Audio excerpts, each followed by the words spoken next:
영생을 알게 하려 함이라라는 제목으로 여러분과 말씀을 나누도록 하겠습니다. 이제 오늘은 요한일서를 마지막으로 우리가 함께 나눈 자리인데요. 요한 사도가 마지막에 13절에 이 글을 쓰는 목적, 그것이 무엇인지를 이야기해 줍니다.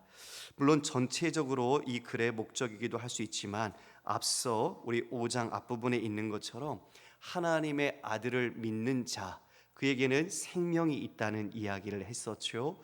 하나님의 아들이 없는 자에게는 생명이 없다. 그러므로 하나님의 아들, 그 이름을 믿는 자 우리 안에는 무엇이 있다는 것을 알게 하려 할까요? 영생이 있다는 것, 생명이 있다는 것을 알게 합니다. 성도 여러분, 왜 이와 같이 마지막에 이 이야기를 했을까요? 교회가 정말 적그리스도와 거짓 교사들로 인하여 어려움을 겪고 또한 그와 같이 혼란함이 있을 때에 그들이 주장하는 것들은 생명에 관한 것인데 그것을 거짓된 진리와 가르침으로 사람들의 마음을 흔드니 그들 안에 있는 믿음의 확신, 구원의 확신, 영생의 확신이 혼란스러웠던 거죠. 그래서 요한 사도는 지금 하나님의 아들, 그 이름을 믿는 자들에게 이와 같이 영생이 있다는 것을 다시 한번 각인시키면서 그것은 곧 믿음 안에서 굳건함을 가지고 이 길을 향해 나가도록 우리 모두에게 권면하고 있는 것입니다. 자, 여러분, 요한복음 20장 31절에 이렇게 분명히 기록해 놨는데요, 우리 함께 읽어볼까요?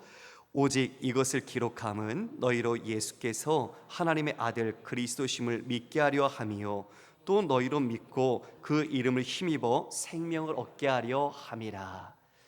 요한 사도가 요한복음의 기록 목적을 지금 이와 같이 말하고 있습니다.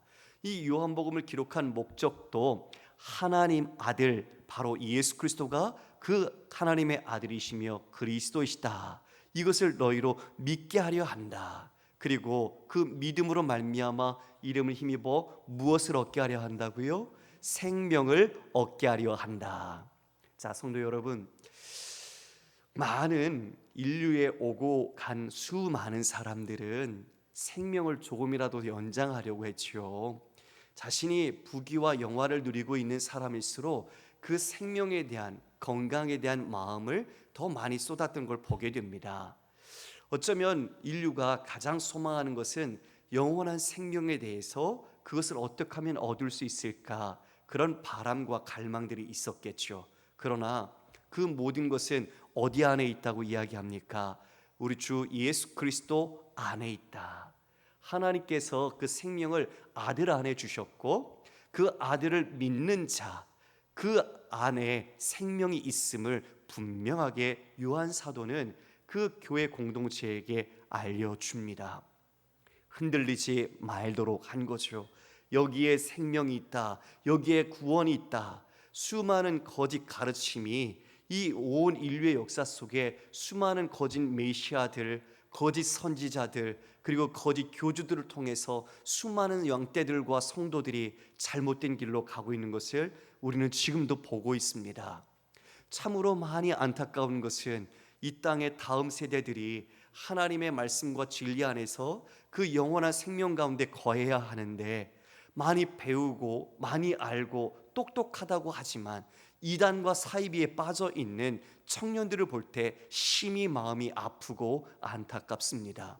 우리는 과연 어떠한 영생을 어떻게 우리가 갖고 있는지 다시 한번 확인하면서 우리가 가고 있는 이 진리의 길, 이 사도 요한이 우리에게 바라고 소망하는 믿음의 길을 올곧게 그리고 뚝심 있게 우리 모두가 행해야 할 것입니다. 구원의 확신, 이 영생의 확신은 단지 느낌이 아닙니다. 그냥 내가 받았어, 어떤 주관적인 사고와 생각 속에서 내가 그렇게 확신하는 것이 아닙니다. 이 확신은 구체적인 사실, 진리로부터 비롯되는 것이죠. 분명하게 말씀 속에서 내가 영생을 받았고 내가 구원받은 사람이라는 것을 우리는 확인해야 합니다. 모든 그리스도인은 이 모든 확신이 하나님의 말씀 가운데 있음을 분명하게 알아야 합니다. 예수께서는 말씀하셨습니다. 내가 곧 길이요 진리요 생명이다. 나로 말미암지 않고는 아버지께로 올 자가 없다, 분명히 말씀하셨습니다. 그리고 베드로 사도는 공회 앞에서 분명히 고백했지요. 다른 이로서는 구원을 얻을 만한 이름을 천하 사람 중에 주시지 않았다. 구원받을 만한 이름, 오직 그 이름은 예수 그리스도밖에 없다는 것을 분명하게 외쳤습니다. 이것이 바로 믿음의 내용이지요. 할렐루야. 우리가 무엇을 믿는가, 그리고 그분으로부터 우리에게 주어지는 선물이 무엇인가, 이것을 우리는 믿음의 내용으로 분명하게 알고 행해야 합니다. 요한복음 3장 16절, 우리 모두가 잘 아는 말씀이지요. 다 같이 한번 암송해 볼까요? 시작. 하나님이 세상을 이처럼 사랑하사 독생자를 주셨으니 이는 그를 믿는 자마다 멸망치 않고 영생을 얻게 하려 하심이라. 성경에 그 수많은 절들이 있지만 가장 한 절로 복음을 압축한 핵심의 구절이 요한복음 3장 16절로 꼽습니다. 그처럼 예수 그리스도, 그분은 누구신가? 바로 우리의 구주가 되시고, 우리가 그분을 믿음으로 말미암아 얻는 것은 영원한 생명을 얻는다는 것으로 우리에게 분명하게 제시해주고 있습니다. 앞부분에서 하나님의 아들을 믿는 자가 세상을 이긴다라고 이야기를 했습니다. 그 아들을 믿는 자, 그 증거를 받은 자에게는 바로 생명이 있고, 여러분, 그 영원한 생명이 있는 사람이 두려울까요? 두렵지 않을까요? 두렵지 않지요. 맞아요. 두렵지 않아요. 영원한 생명이 있기에 우리는 이 땅 가운데서 우리의 삶의 정황과 처지에 우리의 모든 마음을 놓고 살지 않습니다. 그것을 뛰어넘어서 우리 그리스도인은 그 영원한 생명과 하나님의 나라를 살아가는 성도이기 때문이죠. 요한복음 17장 3절에 영생에 대해서, 영생은 곧 유일하신 하나님과 그의 보내신 자 예수 그리스도를 아는 것이라고 말합니다. 여러분이 알다는 것은 단지 우리가 지식으로 아는 게 아니라 그분을 친밀하게, 우리의 부부관계 속에서 그 은밀하고 비밀한 것을 알듯이 우리 하나님과 함께 교제함으로 그 모든 것을 안다는 고백이죠. 예수님을 영접하는 순간 여러분, 우리에게는 회개와 믿음을 우리는 선물로 받습니다. 회개는 우리의 능력과 의지로 할 수 있는 것이 아니죠. 하나님이 내 죄를 보게 하시고 내 실존을 자각하게 하셔서 하나님 앞에 길을 돌이키도록 은혜를 베푸심이 회개입니다. 그리고 믿음을 주십니다. 그 믿음으로 말미암아 우리는 성령 함께 하시고 성령으로 인해 거듭 태어나죠. 다시 태어난 겁니다. 그러니 우리는 새로운 종족 그리스도인으로서 우리는 믿음의 생활을 하는 겁니다. 혹여 사람들은 착각하는 경우가 있어요. 교회에 와서 말씀을 듣고 은혜를 받으면 그 말씀에 따라서 내가 의지와 힘으로 순종하고 충성하면 내가 그것이 구원받는 것으로 가까이 가는 것으로 착각합니다. 여러분, 이것은 종교죠. 기독교는 종교가 아니라 복음이며 은혜입니다. 그러므로 우리는 죄악 속에 있었지만 그 모든 것을 하나님이 선물로 주셔서 우리가 거듭 태어났기 때문에, 새로운 존재로 났기 때문에 그 믿음으로 말미암아 우리가 순종해 나갈 수 있는 겁니다. 우리가 이것을 분명히 알아야 해요. 그래서 우리가 거듭나지 않고 교회에 출석하고 예배할 수 있습니다. 얼마든지 신앙 좋은 것처럼 보일 수가 있어요. 그런데 그럴수록 자신의 의가 커져갑니다. 내가 이만큼 헌신했고 더 많이 힘썼기 때문에, 그리고 그것으로 사람들에게 인정을 받으면서 믿음이 좋은 것으로 여기지만 아니요, 반대 길로 가고 있는 거죠. 정말 내가 부서지고 그리스도가 남는 그 나는 죽고 예수로 사는 자로서의 삶이 아니라 나이가 점점 강화되어지고 있는 모습 속에서 살아가게 되는 거예요. 그러므로 우리는 복음이라는 것을 분명하게 우리 안에 알고 신앙생활의 첫 단추를 잘 꿰어나가야 하는 것입니다. 자, 이렇게 오늘 또한 이야기하는데요. 우리 13절, 14절 말씀을 함께 읽어볼까요? 시작. 내가 하나님의 아들의 이름을 믿는 너에게 이것을 쓰는 것은 너희로 하여금 너에게 영생이 있음을 알게 하려 함이라. 그를 향하여 우리가 가진 바 담대함이 이것이니 그의 뜻대로 무엇을 구하면 들으심이라. 여러분, 영생을 가진 자로서 이제 그 마음속에 하나님이 함께 계시잖아요. 예수 그리스도 안에 우리가 있잖아요. 그러면 우리가 주님과 함께 교제하는 것이 어떤 것으로 드러날까요? 무엇으로 드러날까요, 여러분? 기도입니다. 기도. 성도가 그리스도인이 하나님과 교제한다는 것은 바로 기도를 통해서 하나님과 만나고 하나님과 은혜를 나누고 하나님의 뜻을 알아가는 거죠. 즉, 기도는 진정한 믿음을 가지고 하나님과 함께하는 호흡입니다. 그리고 우리는 기도를 예수 그리스도의 이름으로 하잖아요. 그러니까 기도는 예수 그리스도의 이름을 신뢰하는 표현의 행동이기도 합니다. 곧 기도 자체는 내가 하나님을 신뢰하고 그분을 믿는다는 고백이 기도의 행위로 드러나는 거죠. 근데 여러분 아십니까? 기도를요, 우상 숭배하듯 할 수 있어요. 기도를 우상 숭배하듯 우리가 그렇게 사용할 수 있다고요. 어떻게 하면 할까요? 기도를 하면 하나님께 내 자신이 하나님께 드려지고 하나님의 뜻을 알고 하나님 앞에 순종되어져 가야 하는데 기도로 자신이 드러나는 거예요.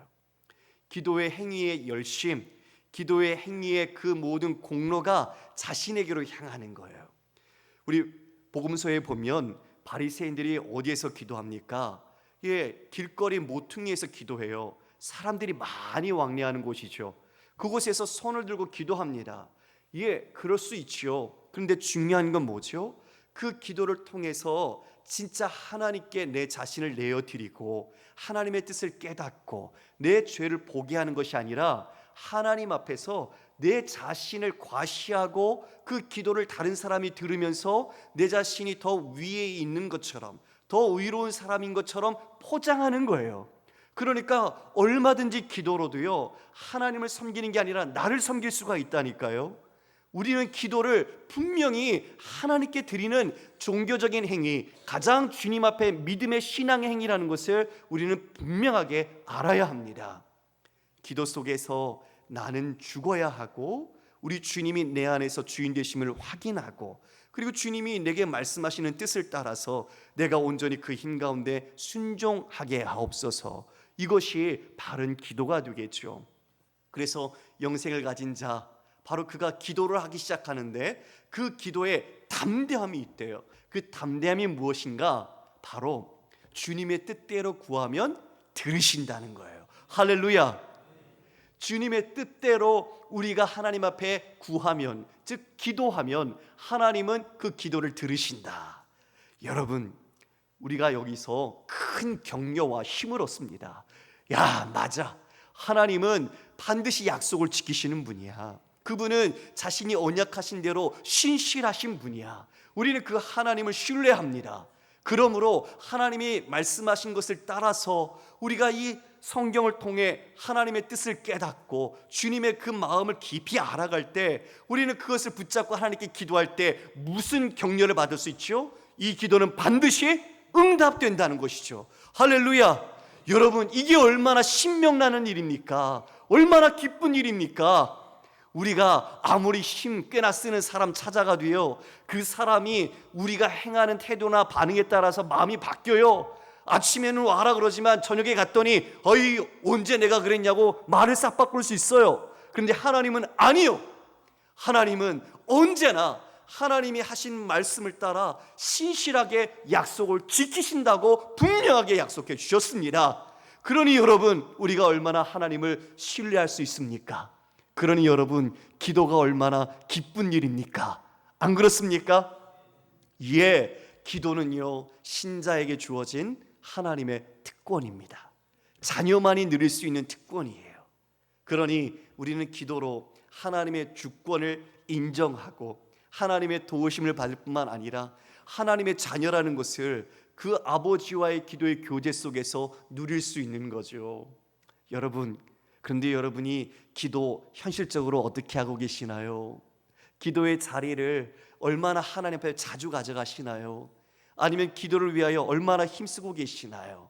우리가 돌아봤으면 좋겠습니다. 내가 치성을 드리는 게 기도가 아닙니다. 그것은 하나님을 사랑하기에 사랑하는 주님, 그분께 내 앞에 마주 서는 겁니다. 여러분, 가족이 저녁에 회사를 갔다 오고 학교를 갔다 오고 그래서 같이 식사를 하면서 같이 이제 앉아서 이야기를 나누잖아요. 그게 치성을 드리기 위해서 하십니까? 그게 여러분의 공로로 작용하는 겁니까? 사랑하니까 아무 할 말 없어도 같이 앉아서 얼굴 보면서 이런 얘기 저런 얘기 나누는 거예요. 여러분, 바로 그렇게 우리가 주님을 사랑하면 내가 꼭 무언가 일이 터져야만 기도합니까? 아니요. 그냥 하나님 앞에 앉아 있는 거예요. 그냥 기도의 자리에 앉아 있는 거예요. 말씀을 읽다가 찬송도 부르다가 또 생각이 나면 기도하다가, 여러분, 그 자리가 은혜의 자리고 축복의 자리 아니겠어요? 근데 왜 그 자리가 부담스러운 자리고 왜 그 자리에 나오기가 힘들고 그럴까요? 기도에 대한 자세가 틀렸기 때문이죠. 하나님을 사랑하는 자, 정말 그 사랑을 안다면 여러분, 이 기도의 시간에 다른 것 하기보다는 하나님을 생각하며 나오게 됩니다. 조금은 제가 아쉬운 것이 있어요. 뭔가 하면 우리가 공적 기도의 자리가 있습니다. 물론 새벽 예배도 있고요, 금요 기도회도 있어요. 그런 기도의 자리에 우리 성도들이 함께 다 나와서 기도했으면 좋겠어요. 근데 환경이 안 될 수도 있잖아요. 일이 늦게 끝나시는 분도 있고 여러 가지 환경 때문에 못 오시는 분도 계세요. 그러나 우리가 함께 어느 곳에 있든지 기도하자는 거예요.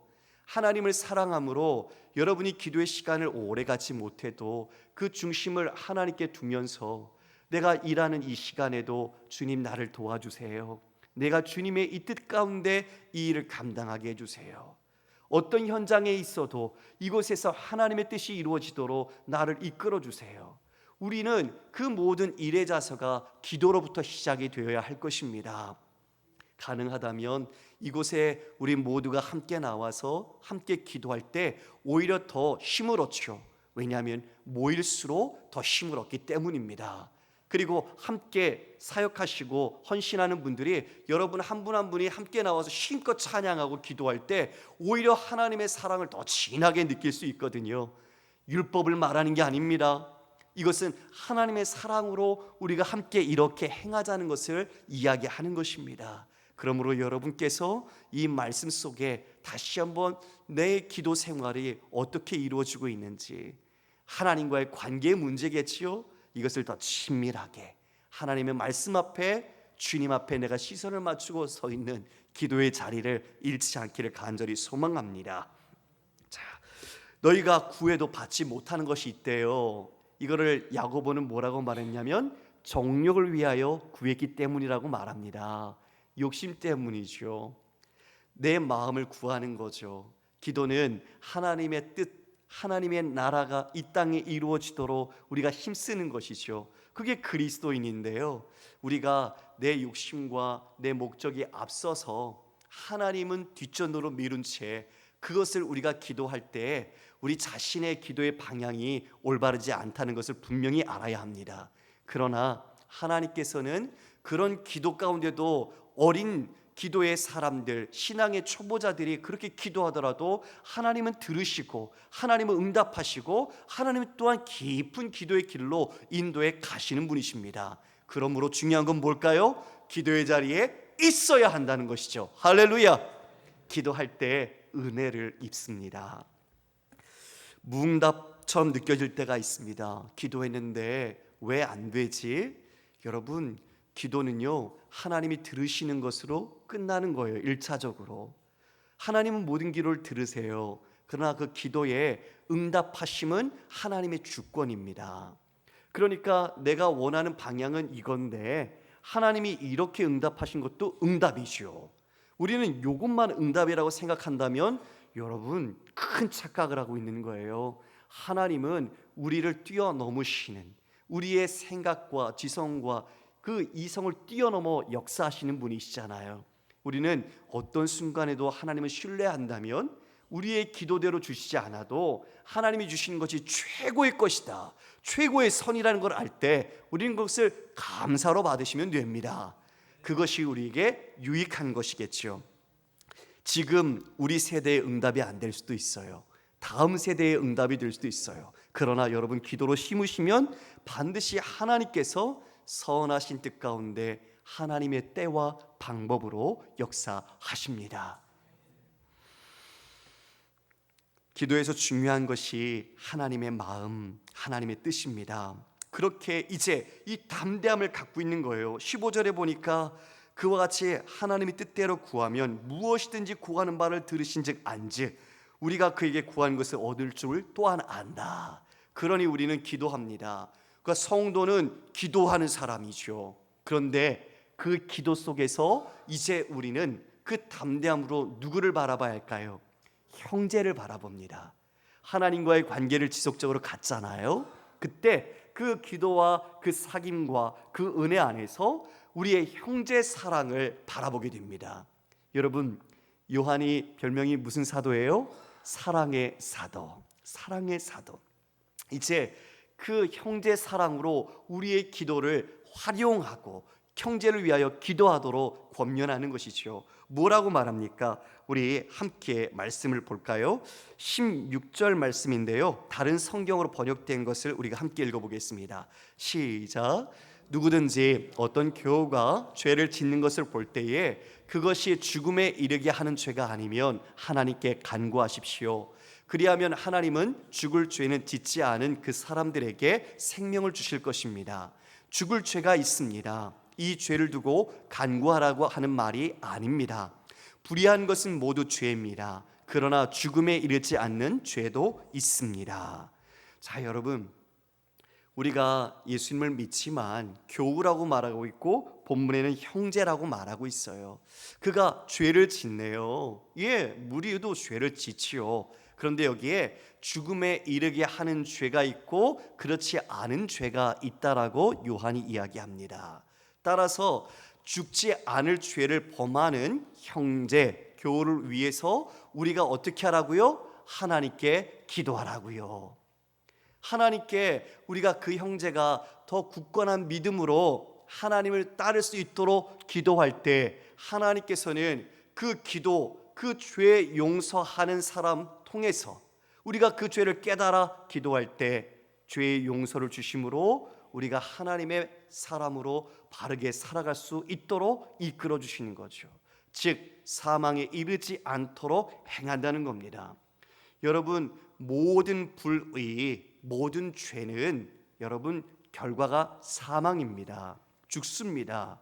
그런데 지금 여기서 말하는 죽음에 이르는 죄, 그것은 단지 일반적인 모든 죄를 말하는 것이 아니라 죽음이라는 형벌을 초래하는 죄를 말하는 거예요. 예수님께서 말씀을 드려도 되겠습니다. 예수님께서 우리의 죄를 사해 주시기 위해서 오셨지만 지금 요한은 용서받지 못하는 죄, 멸망당할 수밖에 없는 죄가 있다는 것을 분명하게 말하죠. 그게 무엇일까? 조금 이견은 있지만요, 설명을 좀 드리면 F.F. 브루스는 본문을 가장 문자 그대로 해석하는 것이 좋다고 제안하면서 나는 그것이 문자 그대로 그 결과로 죽음을 초래하는 죄라고 제안합니다. 그러니까 그 죄는 마지막으로 형벌로 죽음을 초래하는 것이 바로 그 죄라, 이렇게 이야기를 했어요. 성경에서는 용서받지 못하는 죄가 있다는 것을 말씀하고 있습니다. 마태복음 12장 32절 말씀인데요, 또 누구든지 말로 인자를 거역하면 사하심을 얻되 누구든지 말로 성령을 거역하면 이 세상과 오는 세상에서도 사하심을 얻지 못하리라. 성령을 거역하면 지금 이 세상이나 다음 세상에서도, 이 오는 세상에서도 용서를 받지 못한대요. 그러니까 결국 용서받지 못하고 죽을 수밖에 없는 죄가 있는데 바로 그것이 성령을 거스르는 것, 성령을 이와 같이 거역하는 것이라고 말해주고 있습니다. 성도 여러분, 학자들은 이렇게 그 의견을 대체적으로 모아서 이렇게 이야기합니다. 사망에 이르는 죄, 용서받지 못하는 죄는 근본적으로 예수 그리스도를 부인하고 예수 그리스도의 사역을 의도적으로 방해하고 끝까지 잘못을 깨닫지 않고 회개하지 않는 죄라고 말합니다.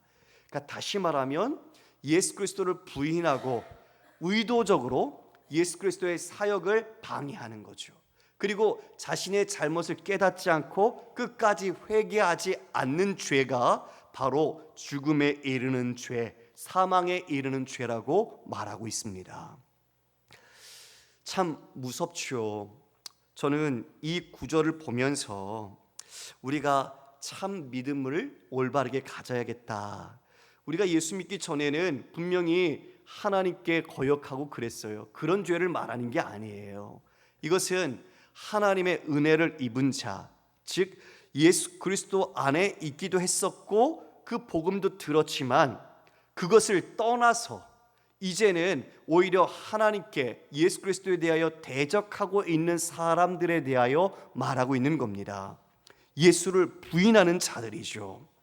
이미 요한 공동체 안에 적그리스도를 이야기할 때 말씀을 드렸지만 그 공동체 안에 함께 있던 사람인데 지금은 그 그리스도와의 교제를 박차버리고 밖으로 나가서 거짓된 가르침과 그 악한 영에 휩싸여서 오히려 대적하는 사람들이 있었어요.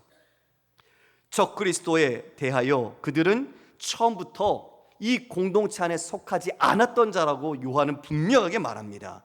그들은 유일한 구원의 길을 거부했어요. 예수 그리스도 외에는 길이 없는데 그걸 거부하는 거예요.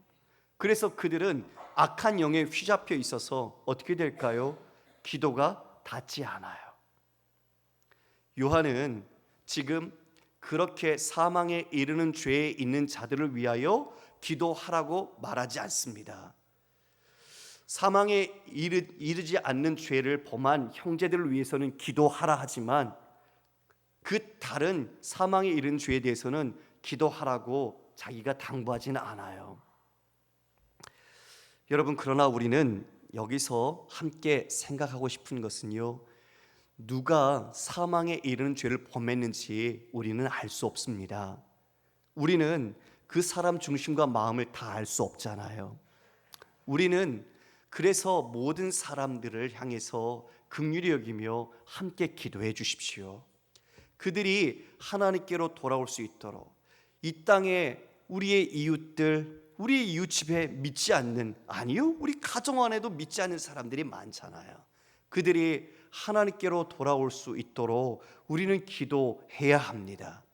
그들이 악한 죄를 지었을지라도 그 죄의 심판은 하나님이 하시기 때문에 우리는 하나님께 그 모든 것을 맡기고 우리가 할 수 있는 것은 그들이 스데반 집사님이 한 것처럼 그 이 죄를 용서해 달라고 우리는 그들을 위하여 하나님 앞에 은혜를 구하는 기도를 드려야 할 것입니다. 18절에 보니까 이렇게 말을 하네요. 18절에 하나님께로부터 난 자는 다 범죄하지 아니하는 줄을 우리가 아노라. 하나님께로부터 나신 자가 그를 지키심에 악한 자가 그를 만지지도 못하느니라. 자, 하나님께 난 자는 범죄하지 않는다. 근데 여러분 자신을 보면 범죄하지 않으세요? 어떠세요? 죄를 짓습니까? 안 짓습니까? 짓죠. 이 요한도 앞서 얘기했잖아요. 요한도 자기가 죄 없다 말하면 스스로는 속이는 자요, 그리고 진리 안에 거하지 않은 자라고 이야기를 했어요.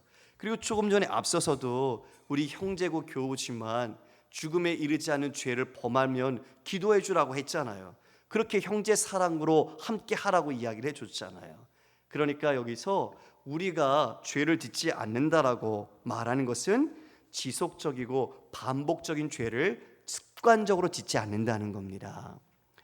예수를 믿고 나면 우리 안이 옛사람이 아니라 새로운 사람으로 태어나는데 우리가 주님 안에서 이제 그 죄와 싸우기 시작하고 주님께서 성령으로 함께 하시면서 그 죄에 대해서 밝히 깨닫게 해주시죠.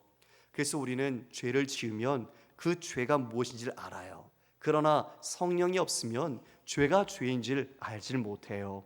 그래서 오히려 믿음이 좋은 사람은 어떤 거리가 짧아진다고 말씀을 드렸죠?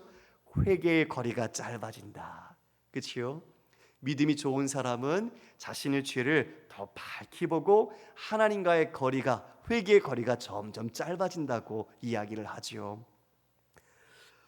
지금 이처럼 우리가 죄를 이젠 습관적으로, 반복적으로, 지속적으로 짓지 않는다. 그리고 또한 하나님께로부터 나신 자가 우리를 지켜주신다. 악한 자가 우리를 만지지 않도록 붙들어 주신다라고 이야기해 주고 있어요. 참 하나님의 도우심이요, 하나님의 보호하심이죠. 하나님이 여러분들을 책임지신다는 겁니다. 할렐루야. 철로 역정에 보면 천성길을 가는데요, 주변에 사자가 있어요. 그 사자가 으르렁거리면서 자신을 잡아먹을 것처럼 여기죠. 그런데 가만히 보니까 어떻게 돼 있어요? 사자의 목에 줄이 다 걸려 있어요. 비록 좁지만 이 바른 정도의 길을 가면 해를 입지 않아요. 우리가 가는 믿음의 길이 바로 주님의 그 보살핌과 도우심으로 우리는 그 길을 가게 되는 거죠. 시편 23편에 다윗은 여호와는 나의 목자시니 내게 부족함이 없다고 고백하고 있지만 그의 인생 역정을 보면요, 원수의 목전에 자기가 있었던 경험도 있었고 사망의 음침한 골짜기를 갈 수밖에 없는 상황도 있었습니다. 그러나 그 상황 속에 하나님께서 그 목자의 지팡이와 막대기로 안위해 주시고 원수의 목전에서 잔치상을 베풀어 주시잖아요. 격려해 주시고 위로해 주시잖아요. 그러면서 깨달았죠. 참 사울에게도 죽임받을 뻔했었고 심지어는 자신이 아끼는 아들 압살롬마저도 자신의 나라를 빼앗고 아버지를 무너뜨리려고 했던 그 인생의 비참한 것을 다 경험했으나 하나님이 내 평생의 선하심과 인자심이 나를 반드시 따른다, 이걸 안 거예요. 하나님이 그 모든 약속에서 하나님의 선하심과 인자심이 이 모든 사망의 음침한 골짜기라도 원수가 있지만 그곳에서라도 나를 붙드시니 내가 어디에 거하리라?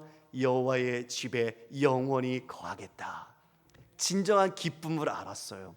주님과 함께 연합되어 그분 안에 있는 것이야말로 내 가장 간절한 바람이요 기쁨이라는 것을 다윗이 노래하지 않습니까? 여호와의 선하심, 인자하심을 그 모든 인생 속에서 경험하여 통찰한 결과가 나를 반드시 따른다는 것을 알게 되는 거죠.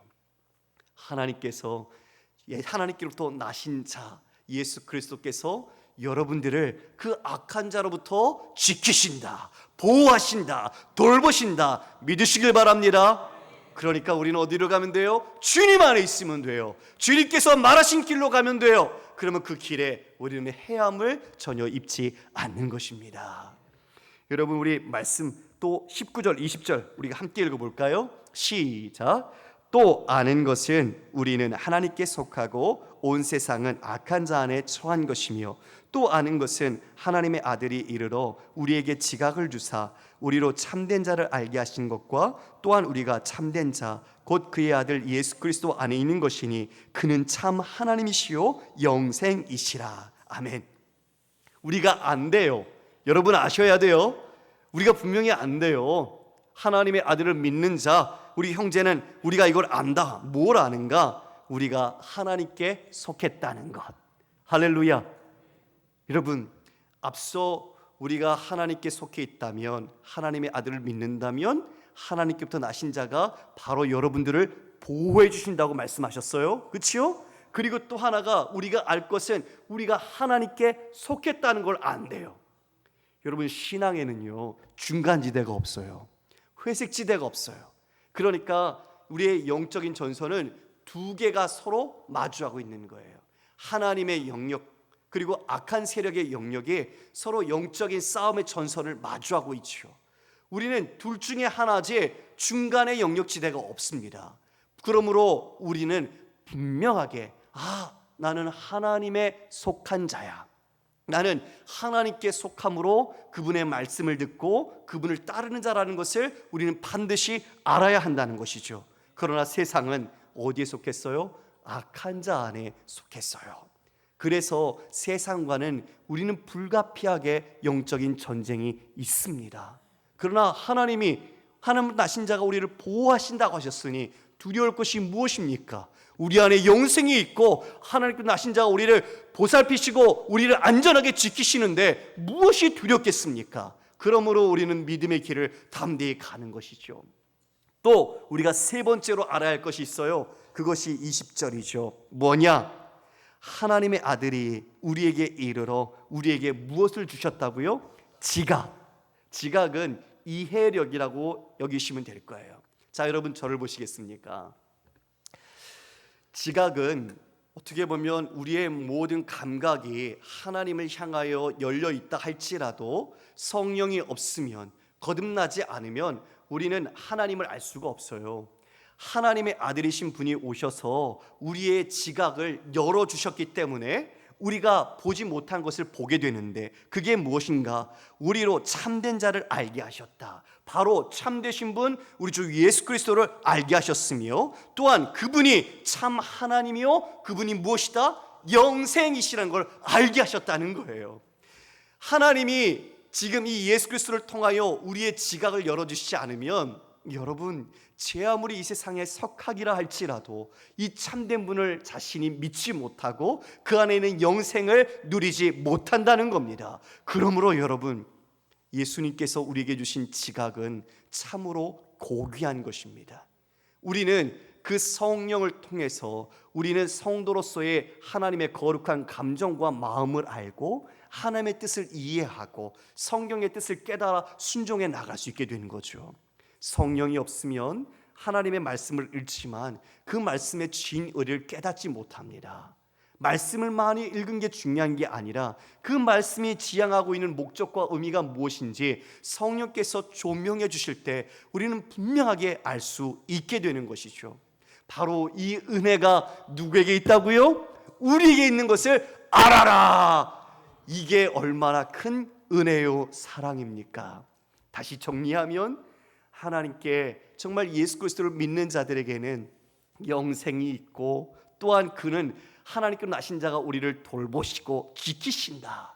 그리고 또한 우리가 알아야 할 것은 우리가 하나님께 속해 있는 존재이며, 하나님께서 예수 그리스도를 통해 우리의 지각을 열어주셔서 참된 하나님, 그리고 우리 주 예수 그리스도 그분이 우리의 영생이시라는 것을 알게 하셨다. 그러므로 여러분, 우리는 다른 길을 가야 할까요? 말아야 할까요? 영생이 어디에 있어요? 예수님이 영생이시잖아요. 예수님이 오셔서 친히 자신을 증거하시기도 하셨어요. 요한복음 14장 10절 11절 말씀인데요, 제가 읽겠습니다. 내가 아버지 안에 거하고 아버지는 내 안에 계신 것을 내가 믿지 아니하느냐? 내가 너에게 이르는 말은 스스로 하는 것이 아니라 아버지께서 내 안에 계셔서 그의 일을 하시는 것이라. 내가 아버지 안에 거하고 아버지께서 내 안에 계심을 믿으라. 그렇지 못하겠거든 행하는 일로 그 일로 말미암아 나를 믿으라. 예수님이 친히 아버지가 내 안에 계시다, 아버지와 내가 하나다, 그리고 곧 그것은 예수님께서도 하나님이심을 말씀하시는 것이죠. 자기를 증언하셨습니다. 이것을 너희들이 믿지 못하겠다면 내가 하는 일로 말미암아 믿으라. 그 일이 무엇이죠? 구원의 일, 우리를 구속하시는 일이셨어요. 십자가를 지실 뿐만 아니라 죄를 사해 주시고 죽은 자를 부활하게 하시고, 이 땅이 죽음 속에서 사망의 음침한 골짜기에 있는 이 땅에 생명의 빛을 비추어 새로운 생명, 영원의 생명으로 일어나도록 하나님이 하신 일, 우리 주님이 하신 일을 보고 믿으라고 말씀하셨습니다. 얼마나 애절한가요? 얼마나 간절할까요? 이 말 속에 그 모두가 이 길을 가기를 소망하며 말씀하신 것 아니겠습니까? 여러분, 말씀을 정리하겠습니다. 영생이 우리 주 예수 그리스도십니다. 바로 그분에게 영생이 있으면 여러분, 우리는 누구를 따라가야 돼요? 다시요. 우리는 누굴 따라가야 되죠? 예수에게. 예, 몇 분만 그렇게 얘기하시네요. 예수 그리스도. 다시 한번 묻겠습니다. 여러분, 우리는 누구를 따라가야 합니까? 예, 입술의 고백이 우리의 믿음의 고백이 될 줄 믿습니다. 예수 그리스도를 따라가야 합니다. 그런데 그 시대의 상황을 보니 요한이 다른 우상을 따르는 거예요. 예수가 생명이며 영생인데 이 그레코 로만 시대에 그 수많은 이교도의 문화 속에 우상 숭배가 그 안에 아주 많이 만연해 있는 것이죠. 그래서 마지막에 말합니다. 자녀들아, 너희 자신을 지켜 우상에게서 멀리하라. 우상에게서 멀리하라. 자, 여러분 저를 보십시오. 결론입니다. 우상이라는 단어가 에이도론이라는 단어입니다. 에이도론.